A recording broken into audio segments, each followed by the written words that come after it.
날이 더워지면서 알로에 쓰는 사람들 많지? 얼굴 주름과 피부 탄력 개선에도 도움을 준다는 거. 유전 독성에 대한 문제도 제기되고 있어서 사람에 따라서는 알로에에 대한 알레르기 반응을 나타낼 수도 있어. 알로에에 대한 모든 것 언니가 팩트 체크 해줄게.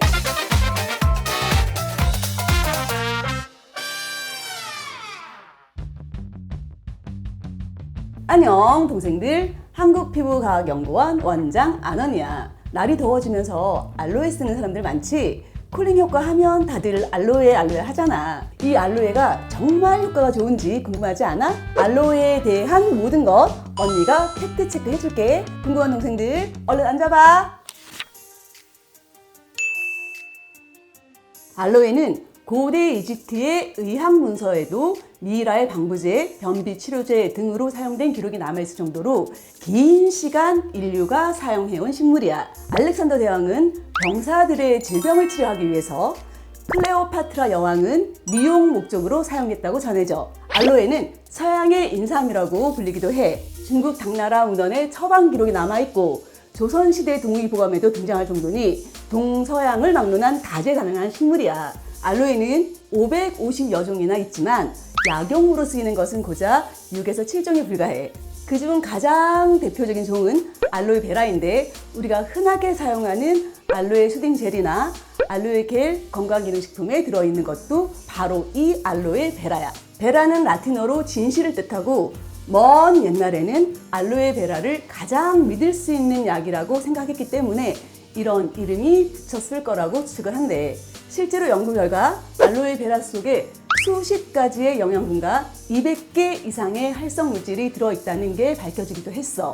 알로에 베라는 생명력도 강해서 여러 조건에서 자생이 가능한 데다 잎도 크고 두터우니 예로부터 알로에 품종 중 가장 널리 애용된 거지. 5. 알로에는 약 99%의 수분으로 이루어져 있고 알로에를 자르면 나오는 끈적끈적한 겔 있지? 수분을 가득 머금고 있는 이 알로에 겔은 그 자체로 피부의 온도를 낮춰주는 쿨링 효과와 피부 진정 효과를 가지고 있다고 해. 얼굴에 열감이 심한 사람이나 피부가 예민한 사람이 알로에가 함유된 화장품을 사용한다면 큰 도움을 받을 수 있겠지. 또 피부의 수분 공급을 향상시켜주고 피부 각질 세포를 제거하는 데에도 도움을 준다 하니 기성 피부 혹은 피지 분비가 왕성해지는 여름철에 쓰기 적합하겠지. 5. 햇빛에 장시간 노출되면 피부에 염증 반응이 유발되면서 붉고 따가운 증상이 나타나는 것을 일광화상이라고 해. 알로에 겔에는 수분 외에도 항균, 항바이러스 작용을 하는 성분들이 들어있어서 화상을 완화하고 상처 치유를 촉진하는 데에도 쓰일 수 있어. 그리고 일광화상으로 피부가 붉어졌을 땐 피부의 온도를 내려주는 것이 가장 중요한데, 즉 화상으로 지친 피부에 알로에를 발라주면 열감을 낮춰주는 동시에 수분감까지 채워줄 수 있으니 일석이조의 진정 효과를 누릴 수 있는 거야. 하지만 무엇보다 제일 중요한 건 예방인 거 알지? 무조건 선크림, 특히 여름철 땡볕 아래에서 야외 활동을 하게 된다면 선크림 바르는 게 세상에서 제일 중요하다는 거 절대로 잊지 마 동생들. 5.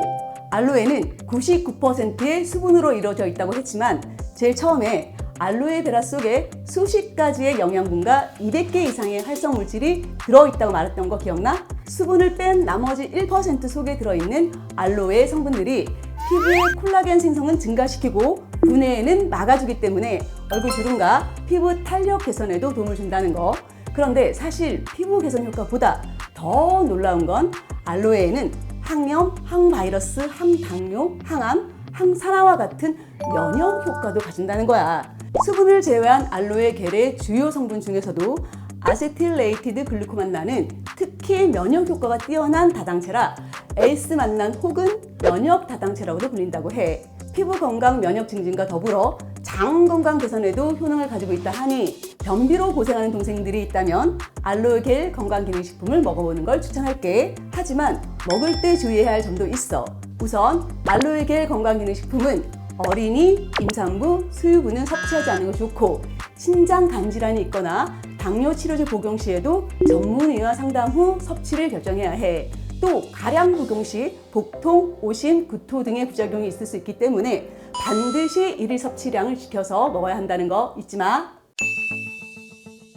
세모, 알로에는 550여 종이나 되지만 관상용으로 이용하는 품종은 100여 종, 먹어도 되는 건 고작 6, 7종에 불과해. 따라서 집에서 키우는 알로에가 식용인지 아닌지 꼭 확인한 후 식용 알로에만 피부에 사용하는 것이 안전하겠지. 알로에마다 사용법이 다르기 때문에 어떤 종류의 알로에인지도 알아야 해. 예를 들어 가장 흔히 사용하는 알로에 베라 같은 경우는 껍질을 완전히 벗겨서 속에 있는 겔만 사용하는 것이 좋아. 잎에는 알로인이라는 성분이 들어있는데 배변 촉진 기능이 있긴 하지만 복부 경련, 설사, 급성 간염의 부작용을 유발할 수가 있어. 그리고 최근에는 알로인에 대한 유전 독성에 대한 문제도 제기되고 있어서 EU나 대만 등에서는 알로에 겔이 아닌 잎부분의 식용은 제한하는 추세라고 해. 언니는 가급적 집에서 키우는 알로에를 사용하기보다는 안전하게 배합된 제품을 구매해서 바르는 걸 추천하고 싶어. 알로에를 직접 잘라서 쓰게 되면 식물 고유의 성분이 오히려 피부에 자극을 줄 수가 있고 특히 화상이나 상처 부위에 사용할 경우엔 2차 감염의 위험이 있을 수도 있으니까 말이야. X.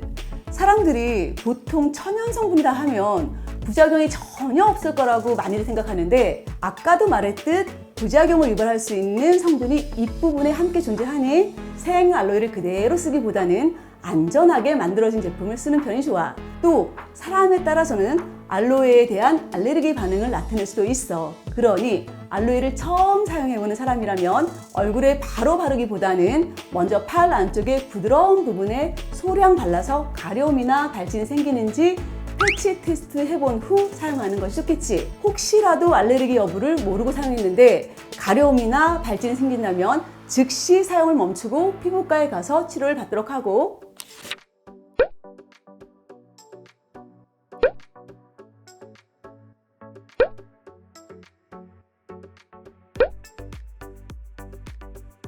오늘은 알로에에 대해 팩트체크 해봤는데 어땠어? 수분 공부, 피부 진정에 왜 알로에 하는지 알겠지? 하지만 생각보다 주의할 점이 많다는 것도 잊지 말고 궁금한 내용 있으면 댓글 남겨주고 다음 영상도 기대해줘. 그럼 안녕!